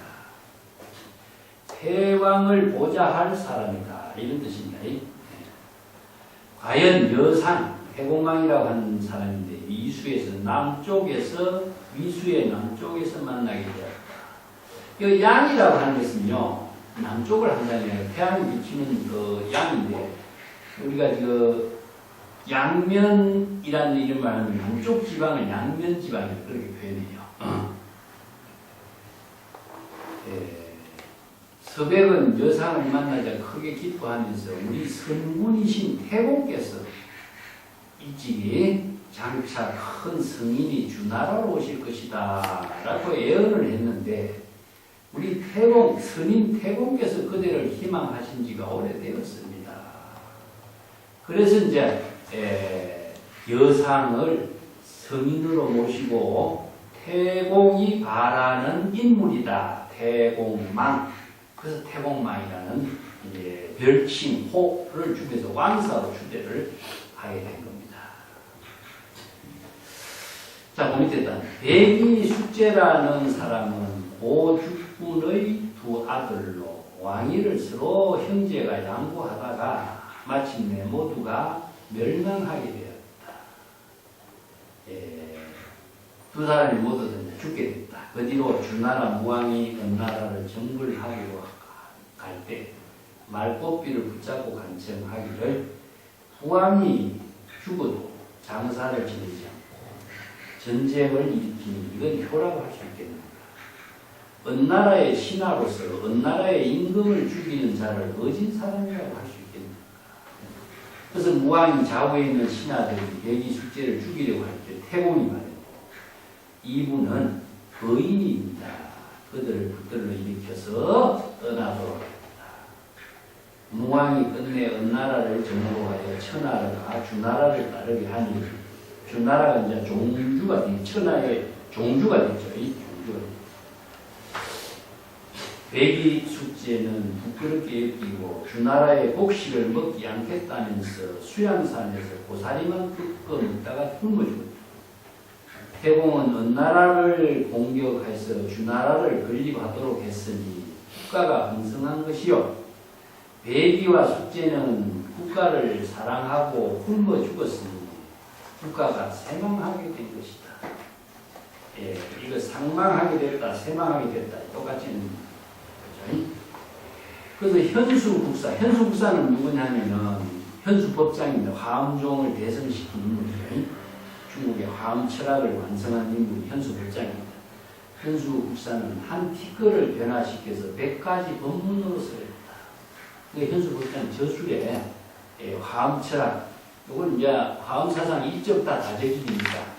이것을 이제 다 100가지 법문으로 체계 있게 논리적으로 써한 법문이 책이 있습니다. 높은 이름은 백이와 숙제요. 위대한 공훈을 세운 자는 태공망이다. 이제 개송을 읊으면서 이렇게 씁니다. 현수법장의 그 이야기 조금 하고 있는 거 19페이지 보면은 현수법장은 정말 대단한 천재입니다. 그 우리나라의 그 신라에 그 최치원도 현수법장 화상전이라는 그 글을 써요. 이게 현수법장이라는 사람이 원효의 개성기실론 소를 읽고 감탄을 해요. 그래서 화엄철학을 하면서 원효의 대성기실론 책을 현수법장이 조금 더 자세하고 체계 있게 정리한 것이 기실론 의지라 책입니다. 그래서 이제 기실론 소가 많이 있는데 원효소, 그 다음에 현수법장의 기실론 그 의지, 이 두 개가 가장 많이 읽히는 책이에요. 또 우리나라에서는 이제 원효 해동소를 보기도 많이 하는데 현수법장은 원효의 기실론서보다도 더 자세하게 체계있게 아주 잘 해놨어요. 그래서 기실론 공부하려면 현수법장의 기실론 서기를 봐야 돼요. 예. 근데 중국에서는 모든 사람들이 뭐 규봉 종밀부터 시작해서 현수법장의 기실론 의기를 중심으로 해서 기실론 불법을 모두 체계했어요. 후대의 모든 사람들 다. 예. 그만큼 현수법장은 대단한 인물입니다. 이 사람도 얼마나 대단하냐면 화엄경사장이라고 제가 이야기했지만은 척천무가 이분을 초청해요. 이게 얼마나 위대하냐. 당신이 그 화엄의 중중무진 법계의 세계를 화엄 철학을 난 이해하기 어렵지만 그것을 실정적으로 이해할 수 있도록 설명을 하라 하니까 거울을 구해와라. 그래서 거울을 가지고 거울 가운데다가 거울을 방에다 가득 놓고 서로 지그재그를 거울을 놓고 방 한가운데는 구슬을 그 구슬이 거울에 비추고 하니까 거울에 비친 거울이 다시 또 거울로 비추잖아. 이게 중중무진법계의 세계입니다.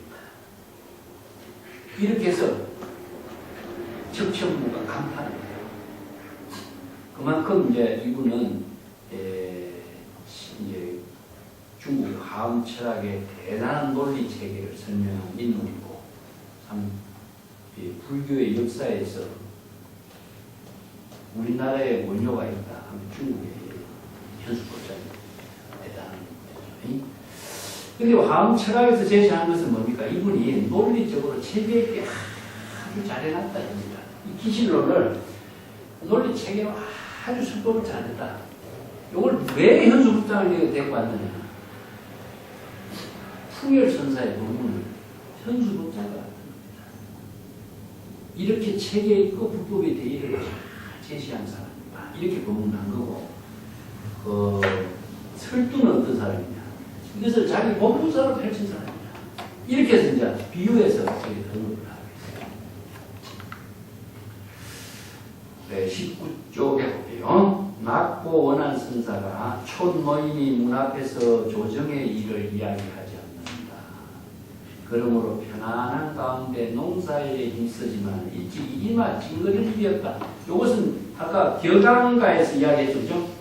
격앙가에서 농부가 국가가 원수가 누구인지 신경 안 쓰는 거예요. 자기 본분사의 삶을 사는 모습이 바로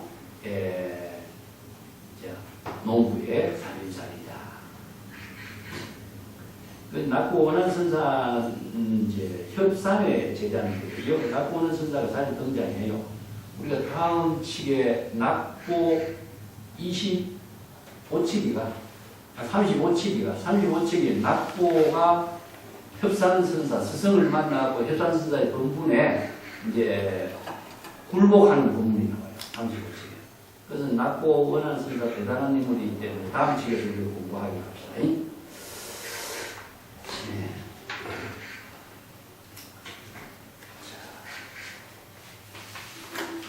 그 다음에 낙고 원난 선사가 조정의 일을 이야기하지 않는다. 그리고 편안한 가운데 농사에 힘쓰고 있지만 일찍 이마 찡을 일이 없다. 본분의 모습이다. 자, 이 말은 무슨 말인가? 쓸모없는 것이 진정한 묘용의 작용이 실행된다는 사실. 좋은 인연이 곧 나쁜 인연이 된다는 말입니다. 좋은 인연이 곧 나쁜 인연이 된다는 말이 뭐죠? 20페이지 내가 언급을 해놨습니다. 이 말은 그 선의 본문에서만 이 말은 참 우리가 이해할 수 있는 부분이고, 이와 똑같은 본문이 뭐가 있느냐 하면은 제가 전에 언급을 했던가 모르겠는데 호사 후렴구라고 하는 본문이 있죠, 그죠? 이 본문은 이제 조주도 이 법문을 잘했고 운문선사도 이 법문을 잘했어요. 그래서 조주와 운문이 이 법문을 잘했어요. 이 호사, 이거는 무라고 하는 것은 뭡니까? 바로 아무것도 없는 본래 무진문의 세계가 무예요. 근데 아무리 좋은 일이라고 해도 무와 같지 않다. 없었던 것만 못하다. 차라리 없어야 될 일인데 좋은 일을 가지고 좋은 일로 추구하고 있다. 그래서 호는 뭐가 상대적이냐? 호오와 상대적인 언어예요. 그래서 이제 이것은 또 교풍법적으로는 중생심이에요. 자기의 중생심으로 좋고 나쁜 것을 분별하는 일이에요. 다른 말로 한다면은 선과 악을 분별하고 나와 남을 분별하고 성인과 중생을 분별하는 일. 그렇기 때문에 호사는 분별하는 일이기 때문에 이게 뭡니까? 업이 되는 거예요. 생사윤회하는 업을 만드는 일이기 때문에 본래 공의 경지, 본래 무일문의 경지는 뭡니까? 공덕이 됩니다. 공덕을 이루는 일과 어찌 같으냐 봅니다. 이 선생들이 이 법문을 하고 있는 것이 뭐냐? 좋은 인연 없었던 것 못하다. 그래서 좋은 인연을 따르는 것은 좋은 인연이 아니라 궁극적으로 업을 짓는 일을 하는 거예요. 그래서 이 법문을 쓰라고 했습니다. 그래서 여기에 좋은 인연이 곧 나쁜 인연이 된다고 했어요. 이건 역설적인 말이 아니라 법으로 쓰라는 법문이에요. 좋은 일을 추구하는 것은 업을 짓는 일이기 때문에 나쁜 인연이 되는 거예요. 그래서 이 법문을 쓰라는 거예요.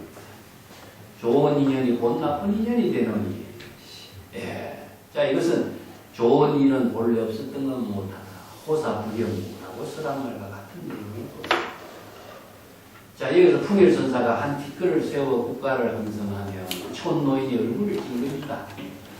이것은 자신이 자신의 과오를 판단하고 여법하지 못한 심정을 드러난 것이니까 정법의 안목을 부족한 선지식은 좋고 나쁜 인연, 선악, 정법과 사법을 진단하고 바로 일체를 망념, 업장을 초월하고 본문사의 지혜로 불국토, 정토를 건립할 수 있는 본문사를 실행할 수 있는 요것은 제가 여기서 불지견이라고 표현합니다. 얼굴을 찡그린다 하는 것은 안목이 있기 때문에 찡그리는 거예요. 그렇기 때문에 생사윤회의 일을 벗어나서 정토를 건립하는 능력을 갖추는 것을 얼굴을 찡그린다 이런 말씀이에요. 그러니까 참 중국의 선생들의 법문이라는 게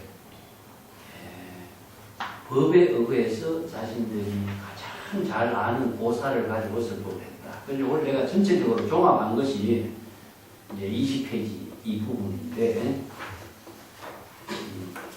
법의 체계는 진공 묘익법입니다. 여기 건강경에서 설한 핵심적인 법문이 여기 있어요.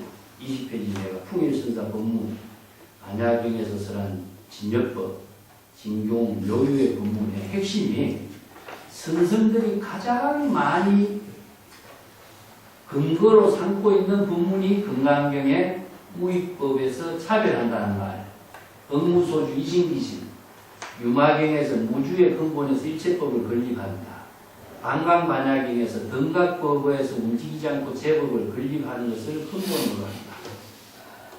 네, 요것만 조론에 있는 말. 그리고 이제 이것을 정리한 것이 승만경에서 인능가경, 승만경에서 공열애장, 불공열애장. 요 기시론에서는 진여일심을 이제 공불공으로 체계에 정리하는 것입니다. 요게 하나의 맥입니다. 불교의 정법의 대의를 맥으로 연결하는 거예요. 이 법문을 선생들은 자유자재하게 중국인들의 그 고사, 언어, 역사를 가지고 여기에 맞춰서 설법을 하고 있는 겁니다. 그 뒤에 부분은 내가 조금 첨가한 것이니까 참고해 보시면 자, 오늘 마칠까요?